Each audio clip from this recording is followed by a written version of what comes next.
ये तो शंखलोक जैसा प्रतीत हो रहा है। ये शंखों की क्या दशा है?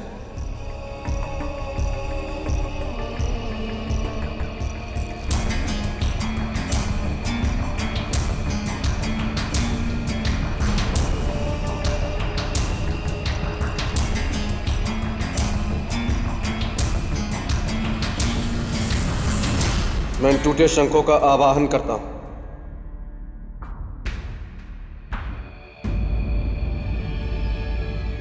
हे पवित्र और धर्म के प्रतीक शंखों, आप लोगों की ये अवस्था किसने की? आप लोगों की अवस्था? शंखासुर ने राजन। शंखासुर? हाँ राजन। तो अब शंखासुर खंडित होगा? नहीं राजन, शंखासुर का अंत नहीं हो सकता। ऐसी बात नहीं है शंकर, जिसका आरंभ है तो उसका अंत भी है। परंतु कैसे होगा उसका अंत राजन? आप लोगों की पवित्र ध्वनि से। परंतु हम तो उसके प्रहार से निर्बल हो चुके हैं। अब तो हमसे स्वर भी नहीं निकल सकता। हम अब कुछ नहीं कर सकते राजन। उसके लिए एक पूर्ण और शुद्ध शंख की आवश्यकता है। शंखदेव, जब परोपकार की भावना हो तो नहीं मिलने वाली वस्तु भी मिल जाती है। कैसे होगा? हम सब चोटिल हैं, लहूलुहान हैं।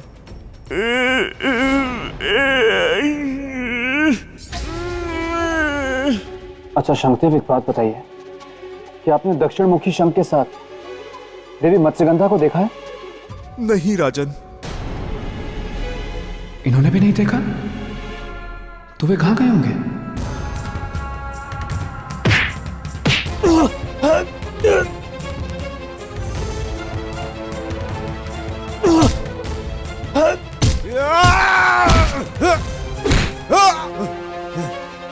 तुम जीवित नहीं बचोगे दुष्ट मानव। शंखासुर तुम्हें नष्ट कर देगा। शंखासुर? हाँ, वो बता सकता है मुझे उन दोनों के विषय में। अब पहले मुझे उसको खोजना होगा। एक मानव का इतना साहस कि हमारे साम्राज्य की सीमा तोड़कर यहां तक चला आया। हाँ शंखासुर, क्योंकि तुम एक मानव की शक्ति को पहचान नहीं पाए हो। कौन हो तुम और क्या कर रहे हो यहाँ शंखलोक में? यही प्रश्न मैं तुमसे पूछता हूं कि एक असुर होके एक पवित्र धरती पर क्या कर रहा है? वाह, प्रशंसा करते हैं हम तुम्हारे इस साहस की। तुम साक्षात काल के सामने खड़े हो और तनिक भी भय नहीं। भय अधर्मियों को होता है शंखासुर, धर्म के रास्ते पर चलने वालों को नहीं। और डरना तुमको चाहिए क्योंकि मृत्यु तुम्हारे सामने खड़ी। मृत्यु? तुम मुझे मृत्यु दोगे?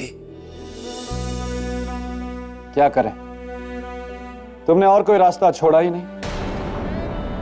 और शंखासुर, हर अधर्मी की यही नियति होती। मुझे ब्रह्मा का वरदान है।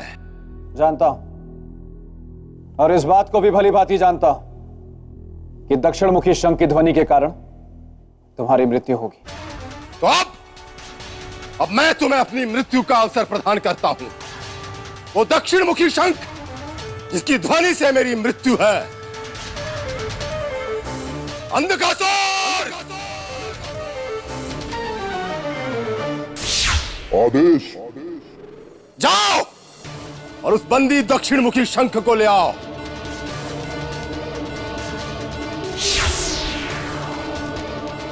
अवश्य ही ये वही शंख होगा जिसमें देवी मत्स्यगंधा ने शरण दी थी।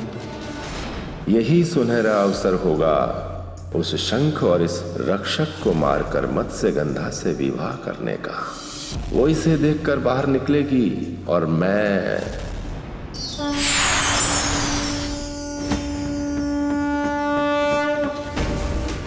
कौन है आप? आप मत्स्यगंधा देवी है ना? प्रणाम देवी, मैं राजा भोज, आपका रक्षक। मेरे काल, आगे बढ़ो। और उठाओ मेरी मृत्यु के कारक उस दक्षिणमुखी शंख को और इतनी जोर से बजाओ कि मेरी मृत्यु हो जाए। बजाओ शंख को।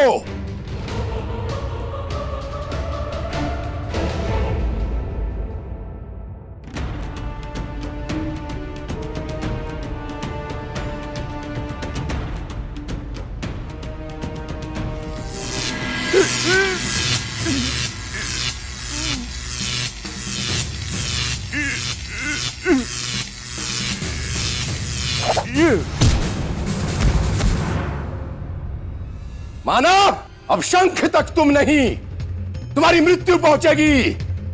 उठो और मिटाओ अधर्म को, मिटा दो शंकासुर को। उठो और फूंक दो शंख। फूंकूंगा मैं शंकासुर, फूंकूंगा इस शंख को भी और तुम्हारी चिता को भी।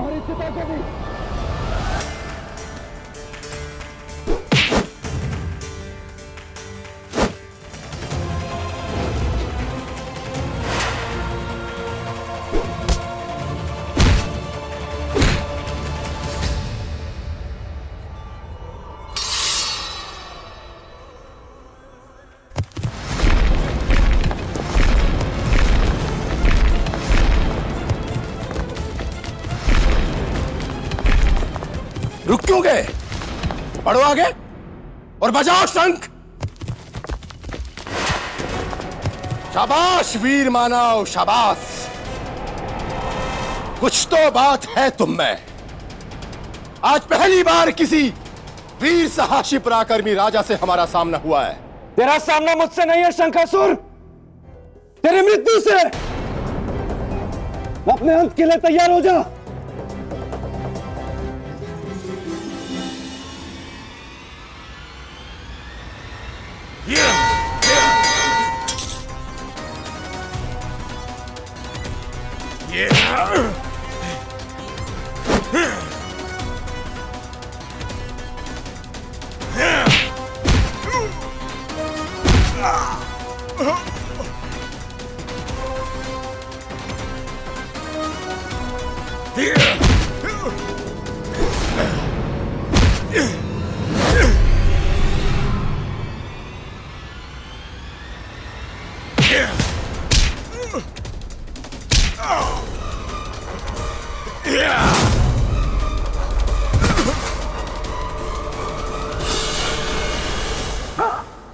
ये क्या?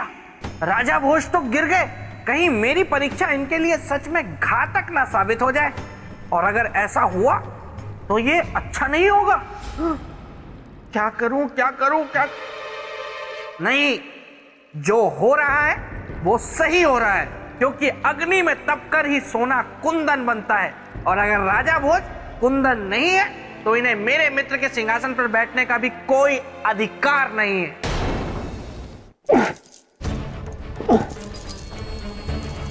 कहाँ हूं मैं? किस स्थान में हूं?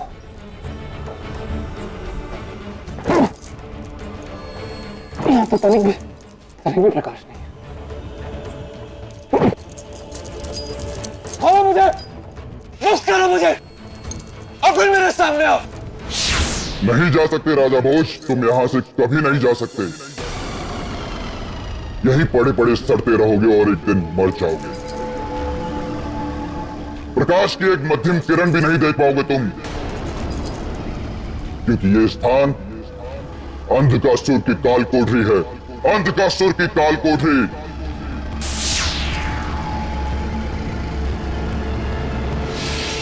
मुझे मुक्त करो अंधकासुर, मुझे मुक्त करो।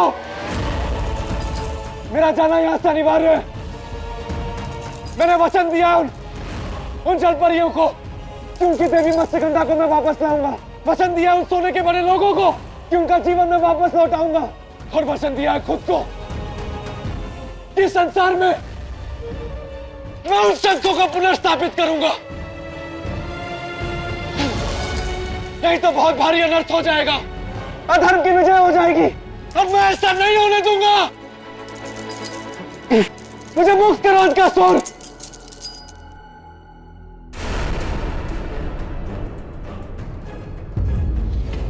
जब हमारा शरीर निर्जीव स्वर्ण का बन चुका है तो इसमें प्राण क्यों शेष है? किस लिए ये श्वास चल रहा है? कुछ कीजिए ऋषिवर, जिससे हमारा दुख दूर हो जाए, हमारे प्राण निकल जाए। हाँ ऋषिवर, आप तो ज्ञानी हैं, कुछ कीजिए, कुछ कीजिए। कुछ ऐसा कीजिए कि हमारी मृत्यु हो जाए। हाँ ऋषिवर, अब हमें नहीं जीना है। हाँ, हमें नहीं जीना है। मैं आप सबकी करुण व्यथा समझ सकता हूं। शरीर शव है और आत्मा कैद। इससे दुखदायी स्थिति कुछ नहीं हो सकती, परंतु दुख में ही तो धैर्य की परीक्षा होती है ना। कुछ समय और धीरज रखिए। कब तक रखे ऋषिवर? अब तो धीरज ने भी दम तोड़ दिया है। बस थोड़े समय के लिए धैर्य रखें। राजा भोज शंखलोक गए हैं, उनके आते ही आप सभी का दुख दूर हो जाएगा। वो कब आएंगे? वो कब हमारा दुख दूर करेंगे? क्या पता ऋषिवर, कहीं वो वहां से लौटे ही नहीं तो? नहीं, ऐसा नहीं हो सकता कि राजा भोज वापस नहीं आए। राजा भोज एक परोपकारी पुरुष हैं, और परोपकारी पुरुष किसी भी युद्ध में हारता नहीं। राजा भोज की जीत होगी और अवश्य होगी। हां, राजा भोज की विजय होगी।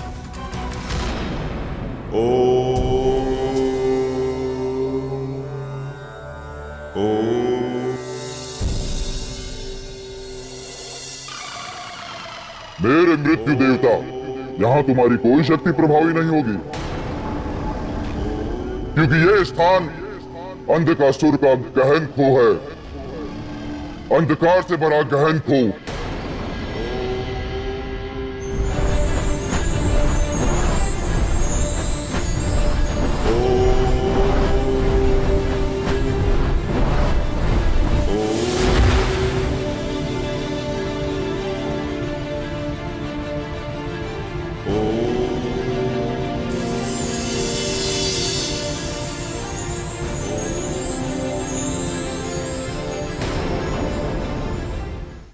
ये कैसे प्रकाशित?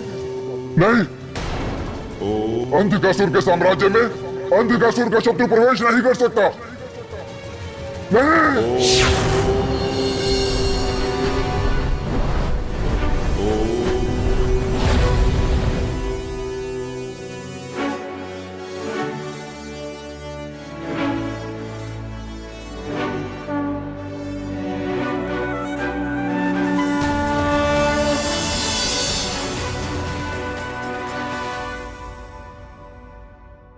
ये तो दक्षिण मुखी शंख है। देवी मत्स्यगंधा, देवी मत्स्यगंधा, आप सुन रही हैं ना मुझे?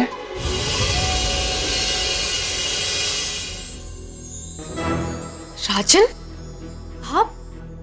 आप यहाँ क्यों आए हैं? आपको अंधकासुर और शंकासुर से मुक्त कराने। क्यों? ताकि आपके श्राप से जो लोग सोने के बन गए वो श्राप मुक्त हो सके। मेरे शाप से लोग सोने के? हाँ देवी, सामंत को जो आपने श्राप दिया उसने अपने लोभ से लोगों को सोने का बना दिया। आपका श्राप उसके लिए तो वरदान बन गया, लेकिन बाकी लोगों के लिए अभिशाप। ये मैंने क्रोध में क्या कर दिया? नहीं देवी, इसमें आपका कोई दोष नहीं है। आपने जो भी किया वो अपनी सुरक्षा में किया, और सुरक्षा में उठाया गया कदम कभी दोषपूर्ण नहीं होता। और अब हमें यहां से निकलने का मार्ग देखना होगा देवी। नहीं राजन, मैं यहां से नहीं जा सकती। आप चले जाइए, मैं आपकी बेड़ियां खोलने में आपकी मदद करती हूँ। देवी, आप चिंता ना करें। मैंने जलपरियों को वचन दिया है कि मैं आपको यहां से मुक्त कराकर ही ले जाऊंगा। आपकी सुरक्षा अब मेरी जिम्मेदारी है।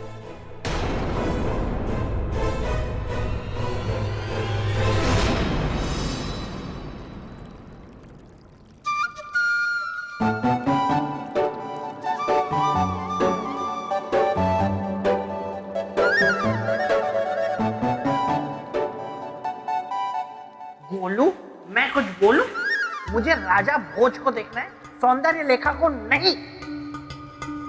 जब तक सौंदर्य लेखा को नहीं देखोगे और कुछ नहीं देख पाओगे।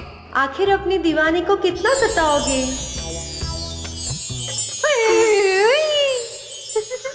सौंदर्य लेखा देखो, इस समय मैं राजा भोज की बहुत ही बड़ी और बहुत ही कठिन परीक्षा लेने में व्यस्त हूँ और उस परीक्षा की समाप्ति का समय आ गया है, इसलिए अभी तुम यहाँ से जाओ। नहीं मेरे बेताल, मैं तो तुम्हारे साथ नृत्य करना चाहती हूँ। मुझे कोई नृत्य नहीं करना है, तुम चली जाओ यहाँ से। हुई बेताल, तुम सुर और मैं ताल। मैं तो कितने सारे सपने सजो के आई थी कि मैं तुम्हारे साथ नृत्य करूंगी, और तुम हो कि मेरे साथ नाचना ही नहीं चाहते। तो बोलो अब मैं क्या करूं? कुछ मत करो, यहाँ से चले जाओ। ओहो, तो ये है बात। अब तो तुम नाचते ही रहोगे और सौंदर्य लेखा मुझे माफ कर दो, ये ही कहोगे।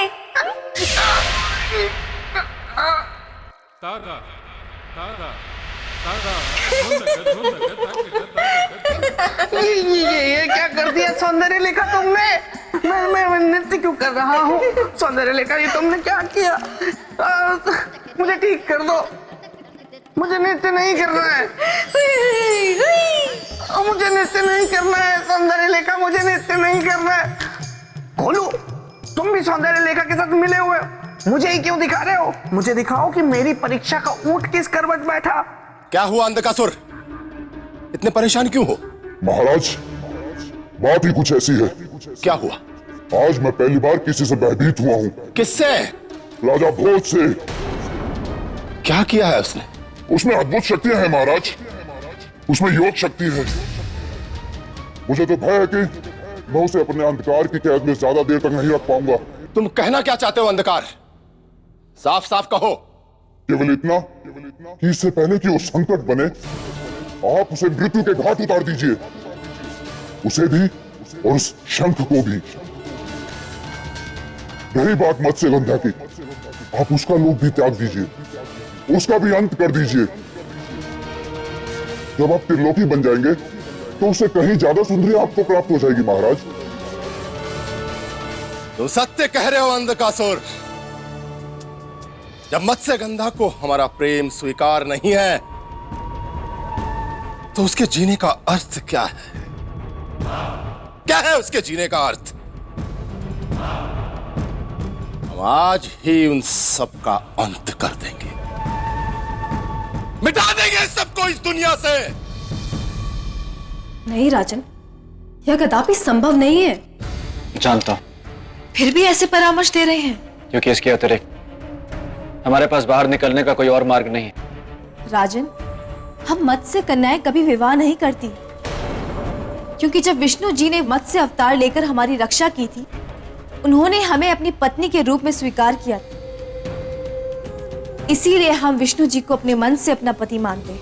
देवी, क्षमा करिएगा, किंतु आप केवल अपने बारे में सोच रही हैं। यदि आप अपने से ऊपर उठकर सोचिएगा तो आपको अपनी ही बातें आधारहीन और अर्थहीन नजर आएंगी। यदि एक सिद्धांत को, एक परंपरा को त्याग देने से सारे समाज का हित हो तो उसे त्याग देना चाहिए देवी। और जहां तक मैं समझता हूं, इससे आप अपने धर्म की रक्षा करेंगे, धर्म का उल्लंघन नहीं करेंगे। बाकी निर्णय आपका है देवी, आप फैसला करें।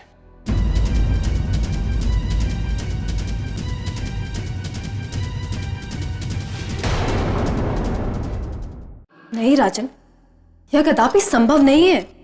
हम मत्स्य कन्याएं कभी विवाह नहीं करती, क्योंकि जब विष्णु जी ने मत्स्य अवतार लेकर हमारी रक्षा की थी, उन्होंने हमें अपनी पत्नी के रूप में स्वीकार किया था। इसीलिए हम विष्णु जी को अपने मन से अपना पति मानते हैं। देवी, क्षमा करिएगा, एक परंपरा को त्याग देने से सारे समाज का हित हो तो उसे त्याग देना चाहिए देवी। बाकी निर्णय आपका है देवी, आप फैसला करें।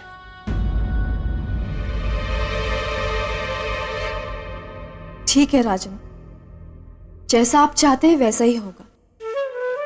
धन्यवाद देवी, आपका बहुत बहुत धन्यवाद।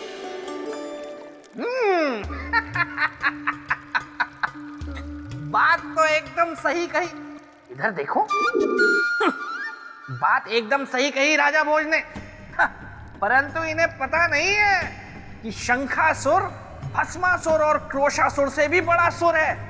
क्या वो राजा भोज के जाल में फंसेगा या इस तरह जोर से हंसेगा? चलो बात नहीं करनी है तो जाओ यार।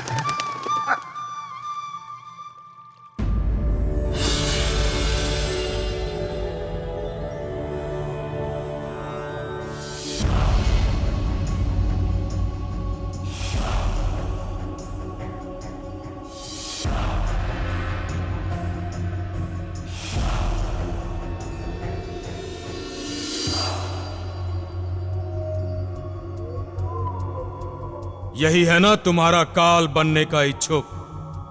हाँ महाराज, यही है वो जिसके जाल को काटने की मैंने बहुत कोशिश की, लेकिन असफल रहा। घबराओ मत तुम, मैं भेजूंगा आज इसे काल के गाल में। ऐ मानव, अब तुम्हारा ये आत्मबल, योग बल, अध्यात्म बल सब धरा का धरा रह जाएगा। तुम रत्ती भर भी हमारा अहित नहीं कर पाओगे। पूछो क्यों? क्योंकि जिस दक्षिण मुखी शंख की ध्वनि से तुम मेरा अंत करने वाले थे, आज मैं उसी का अंत करने वाला हूं। ए मानव, सुना तुमने? आज मैं अपनी मृत्यु के कारक का अंत करने वाला हूं।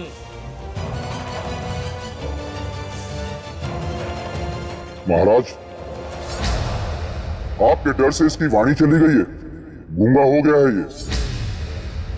आइए और चलकर इस मनहूस को समाप्त कर दीजिए।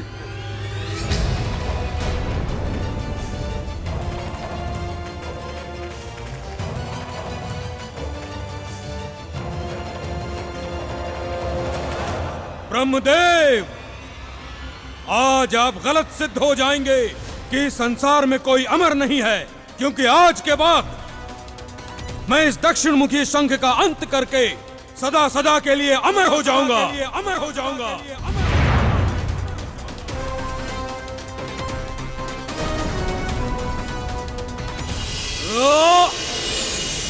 क्षमा महाराज, क्षमा कि मैंने आप जैसे वीर और महाशक्तिशाली पुरुष का विवाह प्रस्ताव ठुकराया। सुंदरी, तुम्हारे हृदय परिवर्तन से हम बहुत प्रसन्न हुए। कहो, मन की बात कहो। महाराज, मुझे आपसे प्रेम हो गया है।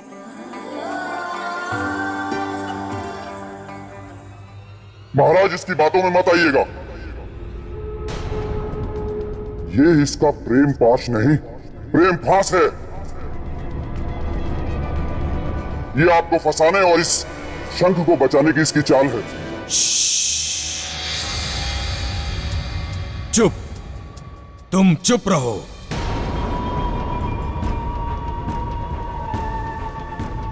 सुंदरी के मीठे मीठे बोल मेरे कानों में घुलने दो। हाँ तो सुंदरी, क्या मैं इस प्रेम का कारण जान सकता हूं? महाराज, प्रेम का केवल एक कारण होता है, आंखों के रास्ते दिल में उतर जाना, मन को भा जाना, पसंद आ जाना। और आप मुझे भा गए हैं, पसंद आ गए हैं। मैं आपसे विवाह करना चाहती हूँ।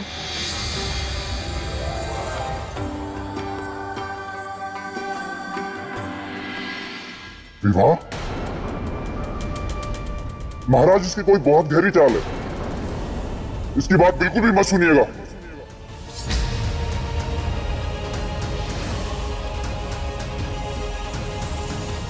महाराज, आपके मित्र मुझ पर आरोप लगा रहे हैं। यदि आपको मेरी बातों पर विश्वास नहीं तो आप मेरी परीक्षा ले लीजिए।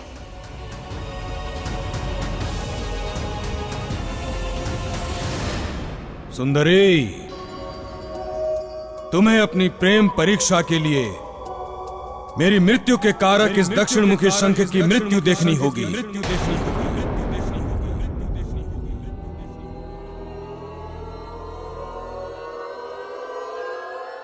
देखूंगी। जो मेरे पति की मृत्यु का कारण बने, उसकी भला मुझे क्या आवश्यकता हो सकती है? इसे नष्ट कर दीजिए महाराज।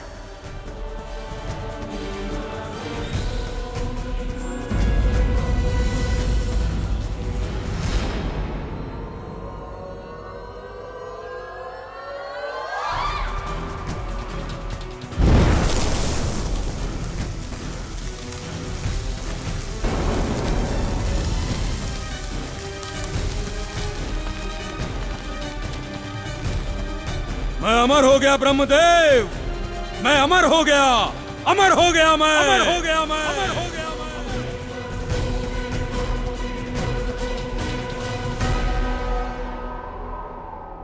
सुंदरी, तुमने हमारे प्रेम को पहचाना है।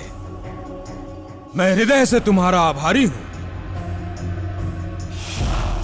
आओ हमारे साथ, हम आज अभी तुमसे गंधर्व विवाह करेंगे। चलो आओ।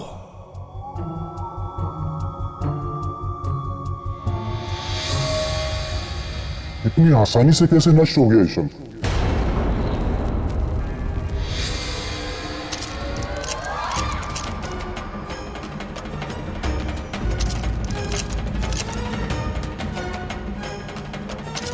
ये कैसा अनर्थ है? लोगों के शरीर में दरारें? ऋषिवर, ये हमारे अंत समय की पहचान है। हाँ ऋषिवर, हमारी आत्मा इस देह रूपी पिंजरे से मुक्त हो जाएगी। हम अब मर जाएंगे। और वैसे भी अब हम अधिक दिन तक जी नहीं सकते, क्योंकि हम भोजन कर नहीं सकते, पानी पी नहीं सकते, चल फिर नहीं सकते, तो कैसे सहेंगे आत्मा के भार को ऋषिवर? इसीलिए तो हमारा ये सोने का शरीर जगह जगह से टूट रहा है। इस शरीर को टूटने से केवल एक ही उपाय से रोका जा सकता है, वो ये है कि इन्हें भोजन की गर्मी व शक्ति दी जाए, जैसे देवताओं को हविष्या दिया जाता है धुएं के रूप में।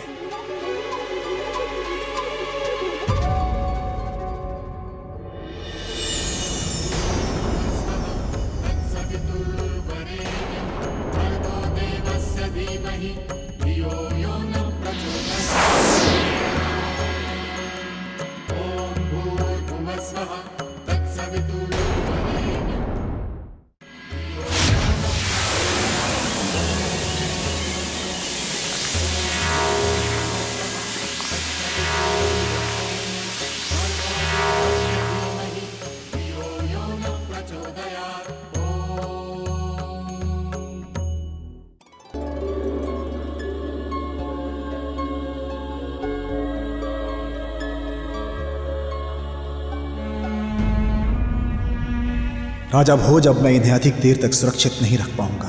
आपको शीघ्र आना होगा, अति शीघ्र।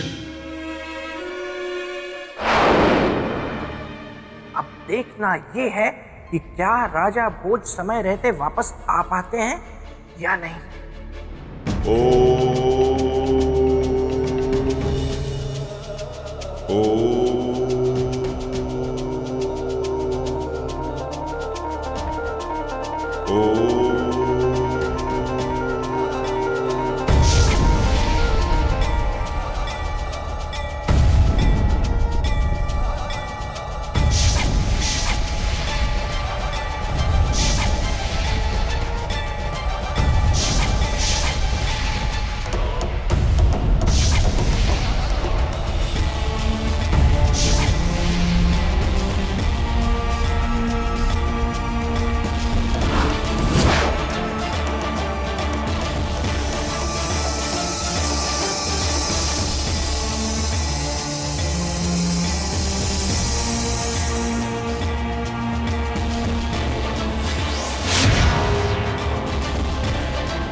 नहीं, ये नहीं हो सकता।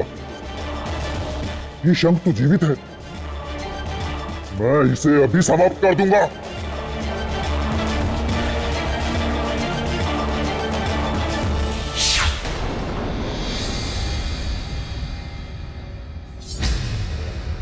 अंधकासुर, तुम्हारे अत्याचार का समय समाप्त हो चुका है।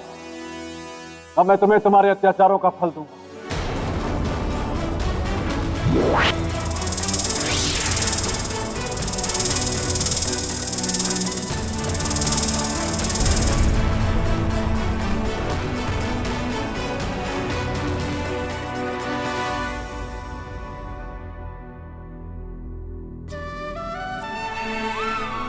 क्या कहूं आपको? किस नाम से संबोधित करूं? बुद्धिमान विचारवान कहूं या कहूं एक योगी राजन? शंखदेव, आप मुझे केवल परोपकार का पुजारी कहें। आप धन्य हैं राजन। आप धन्य हैं कि इतना महान कार्य करने के बाद भी श्रेय अपने सर नहीं ले रहे हैं। पर मैंने ऐसा कुछ भी नहीं किया शंखदेव। कुछ ना किया होता तो शंखासुर के अंत का मार्ग ना खुलता और मैं जीवित ना बचता। वो तो आपका ही विवेकपूर्ण निर्णय था और योग बल था कि दोनों ही कार्य सफलतापूर्वक संपन्न हो गए। शंखदेव, अभी इससे भी महत्वपूर्ण कार्य शेष है। शंखासुर का अंत और देवी मत्स्यगंधा से उसके विवाह को रोकना। परंतु इस कार्य में मुझे आपकी सहायता चाहिए। राजन, मैं हर प्रकार से आपकी सहायता करने के लिए सहर्ष प्रस्तुत हूं। धन्यवाद।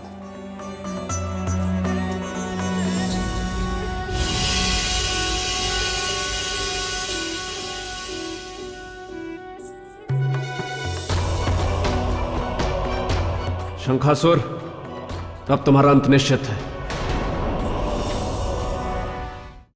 ये आप लोगों का गंधर्व विवाह है और गंधर्व विवाह में वरमाला के आदान प्रदान मात्र से ही आप दोनों एक दूसरे के पति पत्नी हो जाएंगे। सर्वप्रथम वधू वर के गले में वरमाला डालेंगी।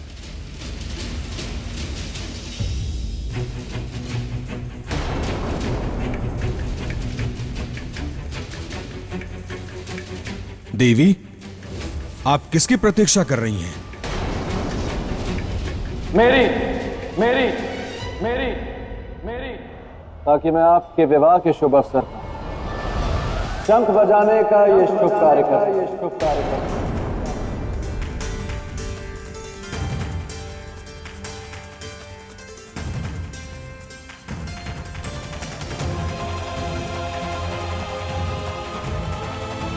तीनों लोग चारों दिशाओं में यह संदेश प्रसारित कर सकूं कि आज सृष्टि में एक बड़ा ही शुभ कार्य होने वाला है। सुंदरी, मेरे साथ इतना बड़ा छल, इतना बड़ा घात। छल और घात तो तुमने किया है शंखासुर। पवित्र शंखों को बंदी बनाकर शंखलोक पर अपना अधिकार जमाकर। ओह, तो तुम इस सुंदरी के साथ मिलकर मुझसे मेरा अधिकार हरण करने आए हो? नहीं, मैं तुम्हारा अधिकार नहीं हरने आया, मैं तुम्हारे प्राण हरने आया हूं शंखासुर। तुम्हारे विवाह के अवसर पर यह पवित्र दक्षिणमुखी शंख बजाकर।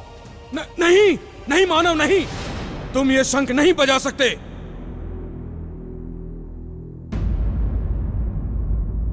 नहीं बजाने दूंगा तुम्हें यह शंख, नहीं, हरगिज नहीं।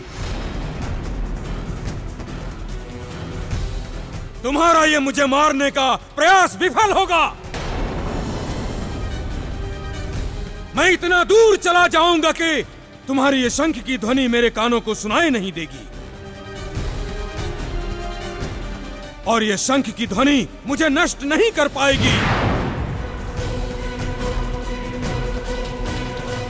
शंखासुर, यह पवित्र दक्षिणमुखी शंख है।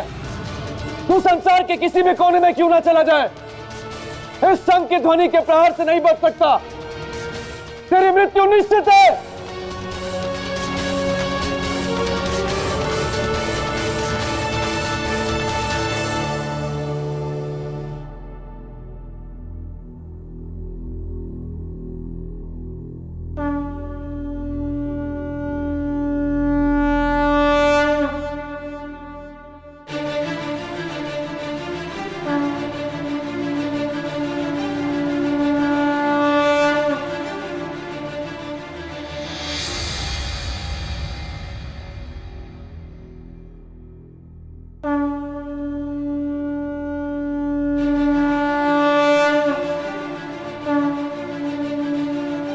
नहीं नहीं, ऐसा नहीं हो सकता।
मेरा धर्म बचाने के लिए आपको बहुत बहुत धन्यवाद राजन।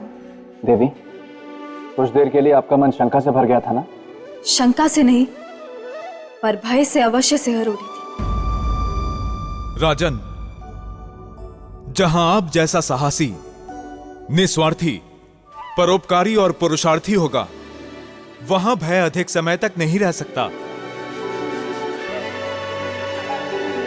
आपका बहुत बहुत धन्यवाद राजन, जो आपने इस पवित्र शंखलोक को एक असुर से मुक्त कराया, हमारे जीवन की रक्षा की, और वो भी निस्वार्थ। शंखदेव, मैंने तो बस अपने मनुष्य होने का धर्म निभाया, और परोपकार ही तो मनुष्य का पहला धर्म। उसे मैं कैसे छोड़ देता? राजन, हम सभी आपके ऋणी हैं। धन्यवाद देवी।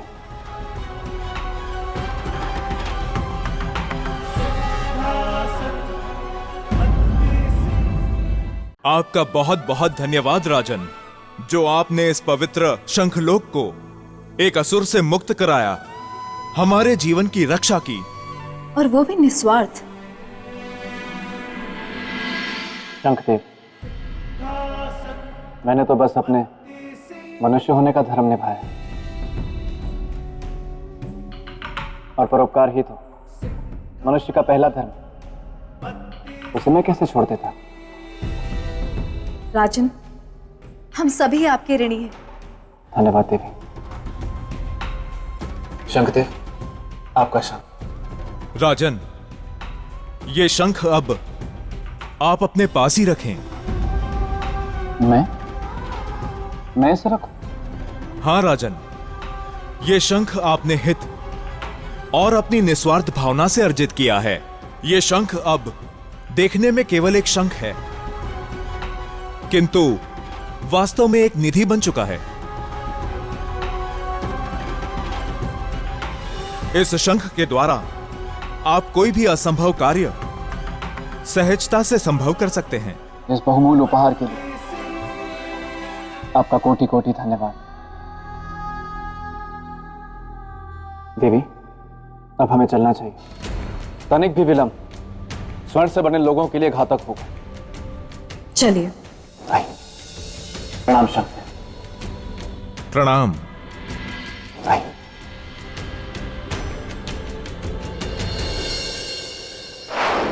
राजन, रुकिए जरा, थमिए जरा।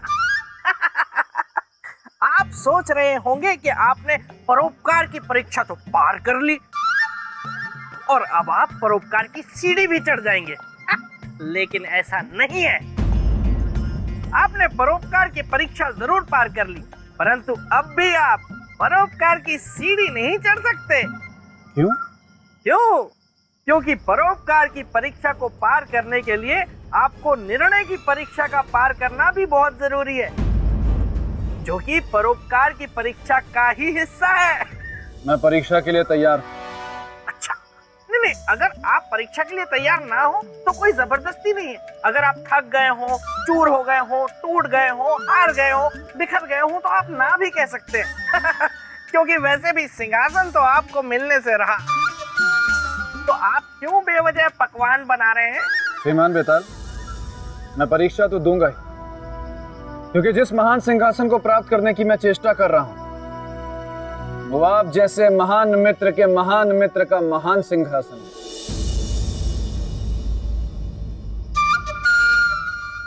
क्या हुआ? आपको कुछ समझ में नहीं है?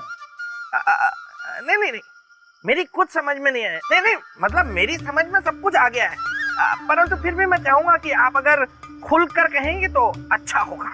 मैं ये कहना चाहता हूं कि मैं तैयार। तो ठीक है, किंतु याद रहे, अगर आप इस निर्णय की परीक्षा में असफल हुए तो फिर भूल जाइएगा सिंहासन को।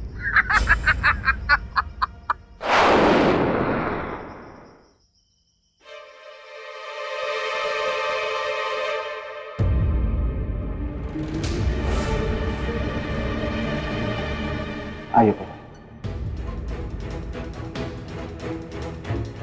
आप आ गए राजन? कैसे नहीं आता ऋषिवर, आपका आशीर्वाद जो मेरे साथ था। एक असुर का तो मैंने अंत कर दिया, अब इस अभिशाप रूपी असुर का अंत करना बाकी है।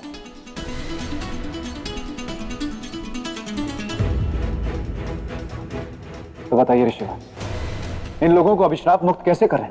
राजन, इन सबको अभिशाप मुक्त करने के लिए एक अनुष्ठान करना होगा। कैसा अनुष्ठान ऋषिवर, और क्या करना होगा उसमें?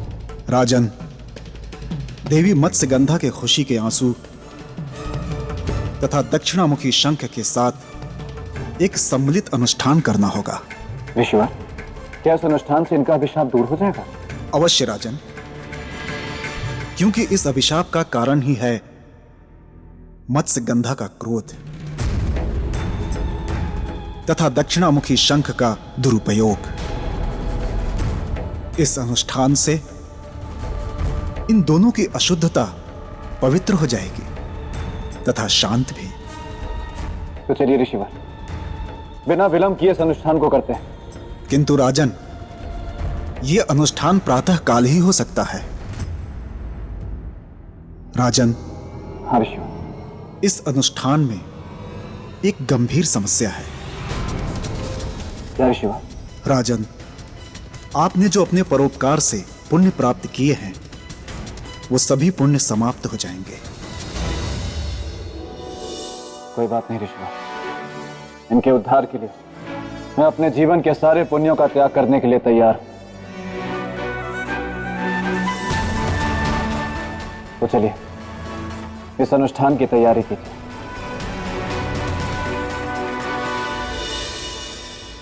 राजा भोज।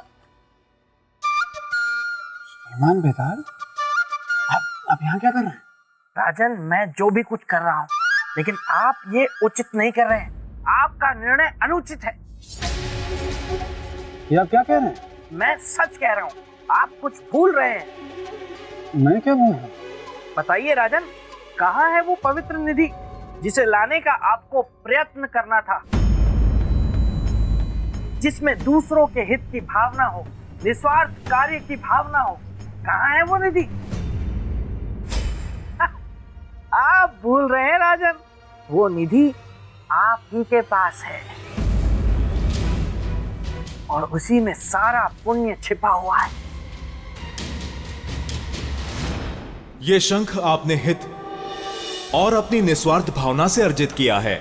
ये शंख अब देखने में केवल एक शंख है, किंतु वास्तव में एक निधि बन चुका है। इस शंख के द्वारा आप कोई भी असंभव कार्य सहजता से संभव कर सकते हैं। याद आया आपको? राजन, एक बात जान लीजिए कि वो निधि आपके पास है, लेकिन उसका सारा पुण्य कल अनुष्ठान शुरू होते ही समाप्त हो जाएगा। हाँ, और साथ ही समाप्त हो जाएगी आपकी सिंहासन को पाने की लालसा। नहीं, ऐसा नहीं हो सकता। लेकिन किंतु परंतु उसके लिए आपको उसे लेकर अभी इसी वक्त यहाँ से जाना होगा। जाना हो? इन्हें इस तरह आधा सजीव और आधा निर्जीव छोड़कर? हाँ, क्यों नहीं जा सकते? हाँ, ठीक है, कोई बात नहीं, लेकिन फिर सोच लीजिए, आप अपनी प्रजा को उस दिव्य सिंहासन का लाभ नहीं दे पाएंगे राजन। नहीं, ऐसा नहीं। ऐसा हो या ना हो, लेकिन एक बात तो तय है, अगर आप इन सब के प्राणों को बचाने जाएंगे तो सिंहासन को तो कभी नहीं पा सकेंगे। तो अब आप सोच लीजिए, आपको क्या चाहिए? इनके प्राण बचाने हैं या सिंहासन को पाना है? अब देखते हैं कि महान राजा भोज क्या निर्णय लेते हैं।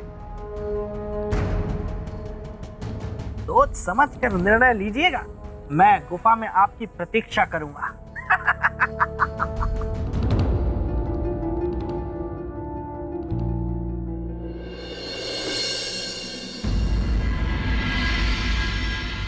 नारायणं नमस्कृत्य नरं चैव नरोत्तमं देवीं सरस्वतीं स्वाहा। देवी, आपके खुशी के आंसू ही इन सभी के जीवन के रक्षा सूत्र हैं। यदि आप हृदय से प्रसन्न होकर अपने आंसू देंगी तो क्यों नहीं देंगे? प्राण हम में भी है, भावना हम में भी है, मोल जानते हैं आंसुओं के भी और किलकारियों का भी।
धन्य हो भगवान, हम बच गए।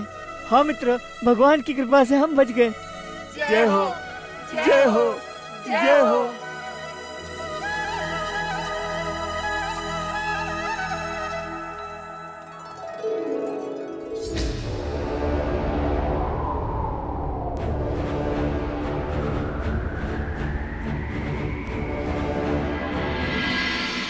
आपका बहुत बहुत धन्यवाद राजन, जो आपने हमारा जीवन लौटा दिया।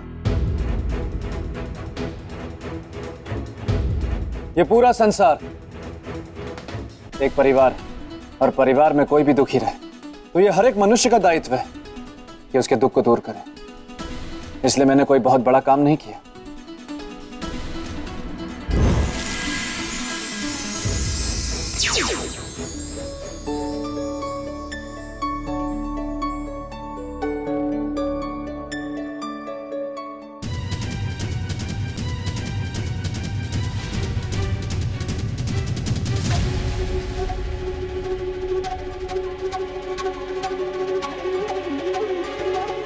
क्षमा महाराज।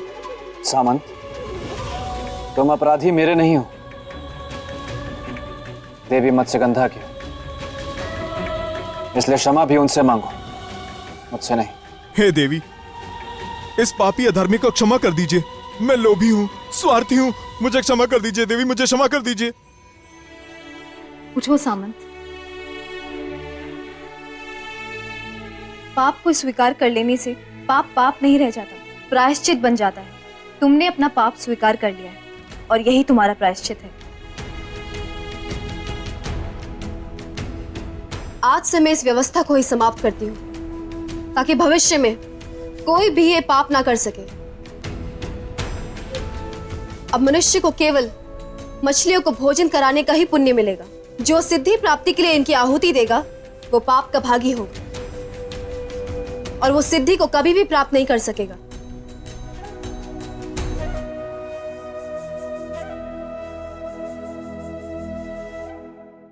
हम सबका जीवन बचाने के लिए एक बार पुनः बहुत बहुत धन्यवाद। राजा भोज की राजा भोज की प्रजाजनों, जय जयकार के असली अधिकारी हमारे गुरुदेव ऋषि ज्ञानवेश्वर हैं। इन्हीं के आशीर्वाद से मैं इस दुर्गम कार्य को करने में सफल हो सका। महान तो आप हैं राजन, महत्वपूर्ण होती है पात्रता, जिसके आप साक्षात उदाहरण हैं। अच्छा गुरुदेव, अब आज्ञा दें, मुझे देवी मत्स्यगंधा को जलपरियों के पास वापस पहुंचाना है। वो प्रतीक्षा कर रही होंगी। आयुष्मान भव।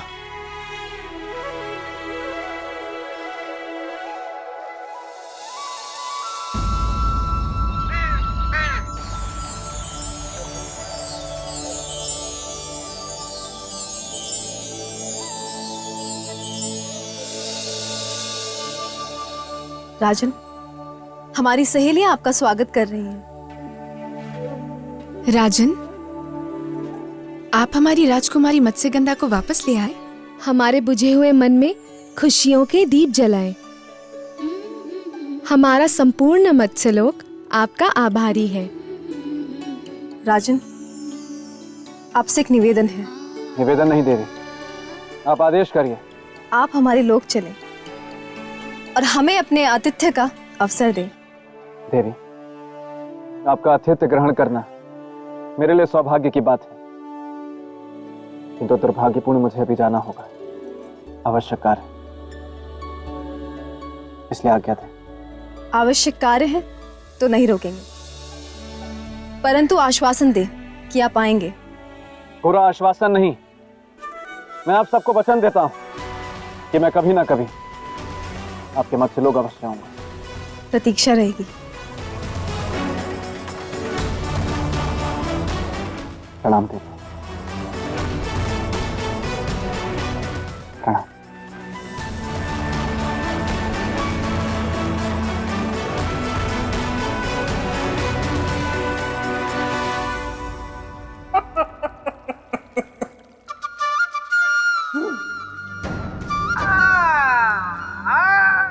आइए राजन, आइए। आखिरकार आपने वही किया जो आपके मन ने कहा। अब आपको अपने निर्णय पर अफसोस हो रहा होगा, परंतु अब पछताए होत क्या जब चिड़िया चुग गई खेत। नहीं श्रीमान बेताल, मुझे अपने निर्णय पर कोई पछतावा नहीं। बस अफसोस इस बात का है कि अपनी प्रजा को ये दिव्य सिंहासन नहीं दे पाया।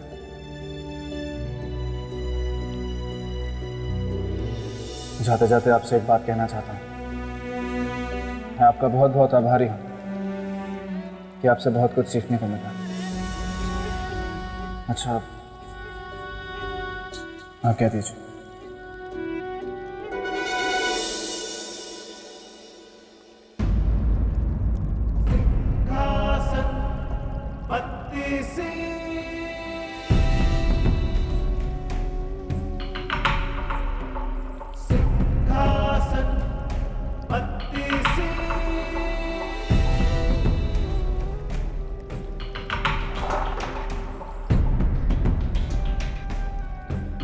रुकिए राजन।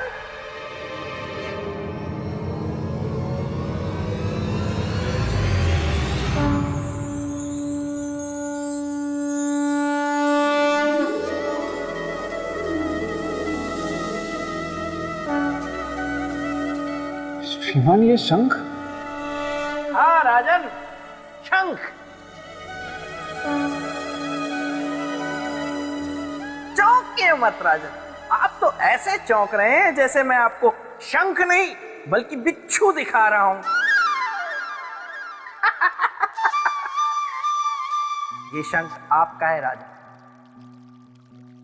आपने इस निधि को कमाया है, लीजिए।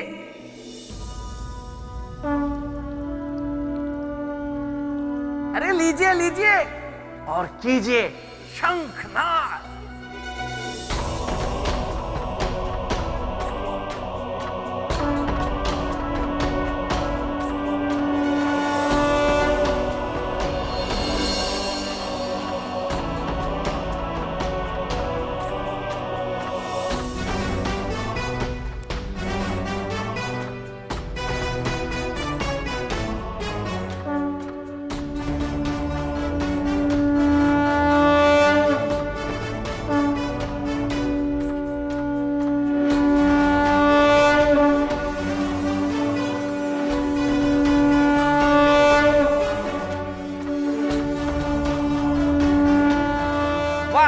वाह वाह राजन वाह। आपने न सिर्फ निर्णय की परीक्षा पार की बल्कि परोपकार की परीक्षा भी पार कर ली है। और अब ना चाहते हुए भी मुझे ये कहना पड़ रहा है कि आप परोपकार की सीढ़ी चढ़ सकते हैं। धन्यवाद। अरे अरे अरे अरे रुकिए रुकिए राजन, इतनी भी क्या जल्दी है सिंहासन प्राप्त करने की, और ऐसी भी क्या जल्दी है सारी सीढ़ियां चढ़ जाने की। सुनिए, आपने परोपकार की परीक्षा तो पार कर ली, लेकिन राजन ये मेरे मित्र का सिंहासन है जिसे पाना आपके लिए असंभव है। मेरे महान मित्र का सिंहासन। आगे की परीक्षाएं और भी कठिन है। मैं हर परीक्षा में सफल होऊंगा।